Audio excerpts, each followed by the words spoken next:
Syndicate কারা এটি চিহ্নিত কেন হয়নি? তার মূল হচ্ছে সরষের ভিতরও ভূত আছে।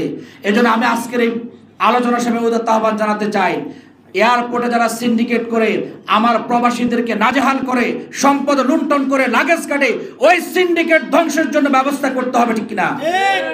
প্রিয় ভাই এবং বন্ধুগণ, আজকে যে যৌক্তিক দাবিগুলো উপস্থাপন করা হয়েছে, বাংলাদেশ জামাত ইসলামী প্রতিটি যৌক্তিক দাবির সাথে আমরা একমত। আপনারা দেখেছেন গত 19 জুলাই জামাত ইসলামী যে 7 দফা দাবির ভিত্তিতে সোহরাওয়ার্দী উদ্যানে ঐতিহাসিক জাতীয় সমাবেশ বাস্তবায়ন করেছিল, সেখানে একটি দাবি ছিল প্রবাসীদের ভোটাধিকার নিশ্চিত করা। আমরা বলেছি জুলাই বিপ্লবের পরবর্তী সময়ে ডিসেম্বর, ফেব্রুয়ারি, এপ্রিল আপনি যখনই নির্বাচন করেন না কেন, কিন্তু একটা যৌক্তিক সংস্কারের মাধ্যমে সংস্কার করেই তারপরে নির্বাচন করা। আমরা সেই সংস্কারের জায়গায় আমরা বলেছি অবশ্যই আমার প্রবাসীদের ভোটাধিকার নিশ্চিত করে তারপরে নির্বাচনের দিকে যেতে হবে। ইতিমধ্যে জামাত ইসলামের পক্ষ থেকে নির্বাচন কমিশনে গিয়ে সে দাবি দাবা পেশ করে আসা হয়েছে, জাতীয় সমাবেশে দাবি পেশ করা হয়েছে। আজকে প্রবাসীদের ভোটাধিকার নিশ্চিত করার এই দাবি জনগণের গণদাবিতে পরিণত হয়েছে। আমার বিশ্বাস বর্তমান ইন্টারিম গভর্নমেন্ট তারা এই দাবি পূরণ করে তারপরে নির্বাচনের ব্যবস্থা করবেন। আজকে প্রবাসীদের ব্যাপারে যে কথাবার্তাগুলো হচ্ছে, প্রবাসীদের জমি দখল হয়, প্রবাসীরা বিগত 16 বছরে কেমন কষ্টের মধ্যে ছিল আপনারা সকলে জানেন। এই 16 বছরে প্রবাসে কেউ যদি ফেসবুক একটা লেখা লিখতো, তার মা কিংবা বোনকে নাজেহাল করা হতো, পিতাকে নাজেহাল করা হতো, তার বাড়িতে হামলা করা হতো। এরকম অনেক ঘটনার সাক্ষী আমরা। আজকে সে অবস্থা থেকে জাতি মুক্তি পেয়েছে, কিন্তু ফেসিবাদ থেকে মুক্তি পেলেও ফেসিবাদ সম্পূর্ণ ধ্বংস হয়নি।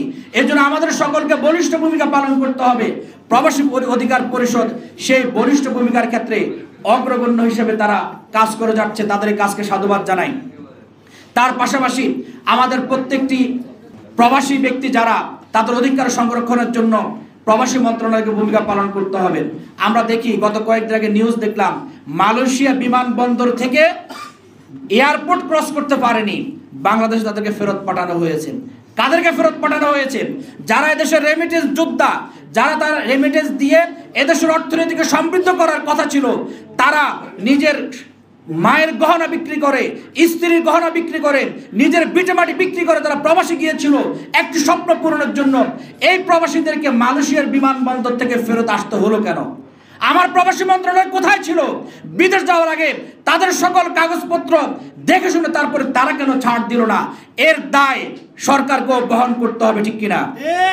আজকে এভাবে প্রবাসীরা যেখানে যেখানে নাজেহালের শিকার হচ্ছেন, আমি বিশ্বাস করি বর্তমান সরকার এবং সংস্কার কমিশন তারা আইন প্রণয়নের মাধ্যমে, সুষ্ঠু ব্যবস্থাপনার মাধ্যমে আগামী দিনে প্রবাসীদের অধিকার নিশ্চিত করার ক্ষেত্রে, তাদের অধিকার পূরণের ক্ষেত্রে তারা বলিষ্ঠ ভূমিকা পালন করবেন।